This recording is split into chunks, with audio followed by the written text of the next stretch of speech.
can you tell me what the difference between QMS and QSM? Absolutely. So everybody's aware of what QMS is, Quality Management System. When you add, and by itself, that's your procedures and structure of what your quality system is going to utilize, but adding the people and the infrastructure to utilize it makes your quality system. But that just executes your QMS, adding those people. What a QSM is a way to look at your quality system and try to measure and manage and improve the quality of that quality system. So it's quality system management. It's a different acronym, but that's what it's about. It's really simple, actually. Thank you. Thank you very much. I do have a better understanding now. Thank you. All right. The next question for you again. What is QSM, and should quality and regulatory executives know about quality system management? Yeah. So the QSM solution was actually identified. There was a need identified that there needed to be a better way to satisfy the requirements primarily for ISO 1345, 2016, Section 8, measurement, analysis, and improvement. And the way the solution does this is we bring a strategic measurement to product and process quality. We enliven data through that measurement strategy so that data can be monitored for capability, special cause variation, and emerging trends. Very important, though, that data also can be analyzed. And the analysis of that data is what transforms data into something that people can use, which is information.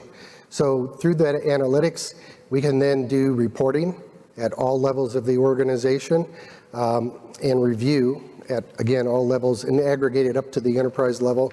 And what that enables then are the people that are responsible for managing quality to manage the emerging issues and to identify the constraint in the organization in terms of product and process quality and cost of poor quality for the purposes of ongoing and continual improvement. Sounds complicated. No, it's not. Can I actually add something to that? Because I think there's something that we saw, and I think it echoes what you just mentioned with regards to the ISO 1345 portion where you see the lag.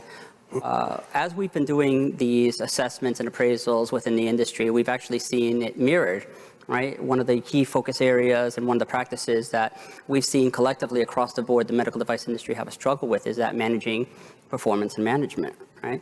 It is the idea of the system has been built up to manage more or less the regulatory experience. Now, I know companies are doing it. They're managing, they're trying to get as much data as possible within the construct of their operations for manufacturing, what's going on with their product, but it isn't a major focus. And what we're really trying to do is get back to that piece. We really want to get to that information, that data set. Most of you in the room have, an Apple or a Samsung phone, and no matter which of your preference, Samsung, you can really take and say, these are companies who are competing on the quality of their product, on that experience.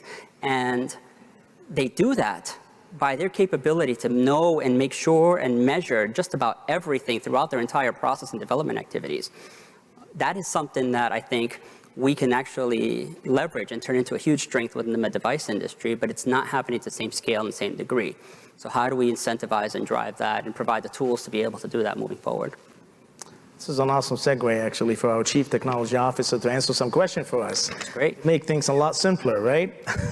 All right, Chakri, being an AI leader from Silicon Valley with your AI experience in Facebook and Microsoft, yes, I said it, Facebook, what is your perspective on how AI is being used or not being used in the medical device industry?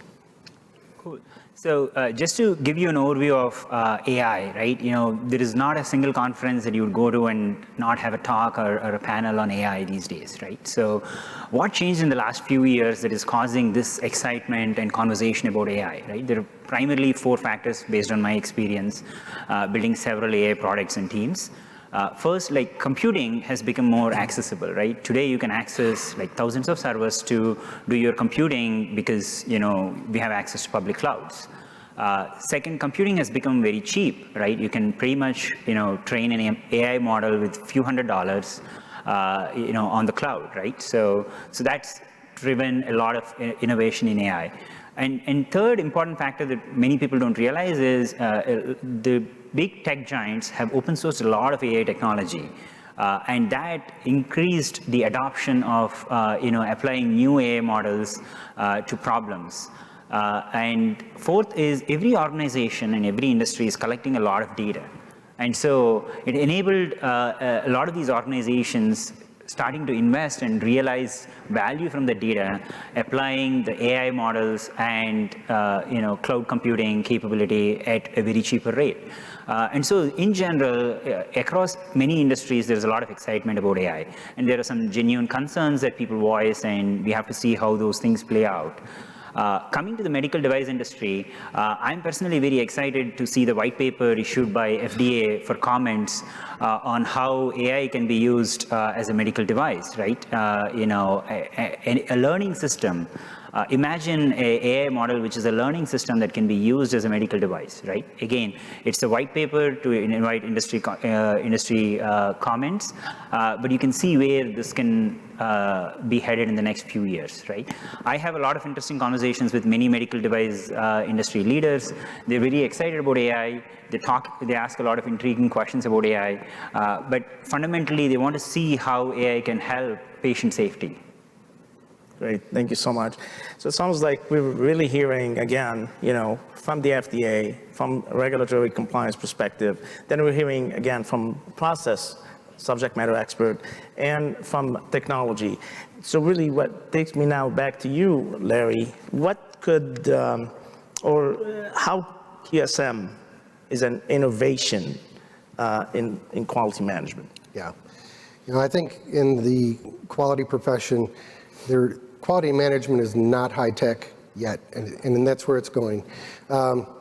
So what we have is really strategic methodology married with cutting edge AI-enabled technology in the cloud. And that's pretty cool because we are able to use that methodology to create the data that can be analyzed to give quality professionals the tools they need to better manage quality. And Cisco, you wanted to say, it looks like you want to say I think there's also a factor to the, I think the construct and the concept, right? The idea that, the better data you've got, the faster you can make your decisions, the more reactive response you could be. Even from an AI standpoint, right? Data is what you need to really drive a lot of that. Ken Skadachik, actually, if anybody attended his session earlier, closed with a nice slide from our former commissioner, which I don't have the full quote on, but I really liked in terms of, data is really the king. How do we change the whole regulatory paradigm? How do we drive, and we talk about innovation, but that information set, having it more accessible, getting to it easier, faster, making informed decisions around that, and enabling your CEO to do that turns the quality organization back into what I think it should be intended to be across the board, and it is in other industries. It's your value driver, right? That is the piece of the organization that can actually optimize, reduce the cost, bring in more revenue when you look at the fund new R&D projects. It's not intended to just be the system that manages your regulatory audits.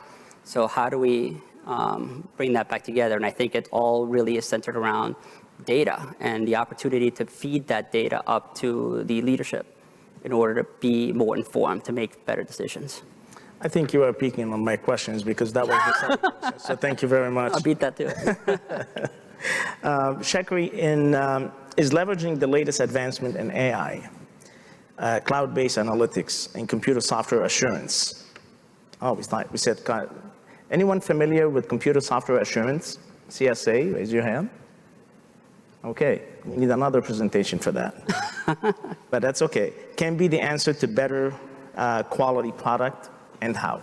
Yeah, my view is absolutely, right? If you look at fundamentally, every organization has people and data as one of their main assets, right? So how can AI help be an assistant to people, leverage the data fully to make better decisions, right? That can improve product quality and thereby patient safety and thereby the company's KPIs, right? So I'll give you a couple of examples on how this might play out, right? You know, if a quality team member is investigating a CAPA, right? What additional information can they get at that point in time to make a better judgment about the risk of the CAPA, right? How can you really understand underlying trends in your CTQ parameters, critical to quality control parameters, that can help you identify trends that are happening before it's too late, right? So there are a lot of applications where you can really think about how AI and cloud can enable people to leverage the data that the organizations already have to improve quality and monitor quality continuously, right? And that's the fundamental principle that we are using to develop our products. But as an industry, if you see, that will be a major trend going into the next 5 years. Like, how do we leverage data to make better decisions that can drive patient safety? And I expect a lot of progress on that from multiple companies in the industry. Thank you. Gentlemen, any comments on Chakri? No, I think at least from our standpoint, and you'll know FDA, you've seen anything being released recently. We're really very supportive of technology, of the innovation. How do we enable more of that to take foothold within the industry? AI, I think, is something that has got promise from a device standpoint. I think even within the scope of software as a medical device that's being looked at. But the one thing not to lose sight of, and I think it's pieces of what is being discussed even here, is how does that even help you within, and I don't mean just you, I'm talking even just us as FDA also, how does that help us collectively within the management of the product, right? What's going on out in the real world? How do we know what's happening? How do we get better about responding when signals occur to collectively address potential safety issues, right? And we're not talking about driving down to enforcement, right? That's a tool that's needed when people are in the mode of not doing the right things, and it's never going away. But if you are looking and committed to that patient safety focus, how do we collectively then help be part of the solution? How do we drive those improvements? I've been a big proponent of, yes, leverage it within your quality system. How do you start bringing it in? That's an easy win to start with in terms of how to utilize AI. So it is, from an FDA standpoint, something that we are making sure people understand. We are supportive of it. Now, there's some things that we've got to learn, but we are supportive of it, so feel free to engage. That's great. Thank you. Thank you very much. I would like to add, just as a quality management professional, 30 years in the medical device industry, I'm just so excited to see this technology brought to quality management professionals finally. Agree. And the collaboration also and the encouragement really from the regulators.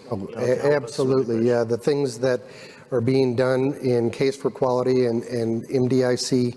And if you guys aren't a part of that, I encourage everybody to look into becoming a part of that. It's starting to become a movement, and it's being led by industry and supported by the agency. It's really exciting, and it's just a game changer.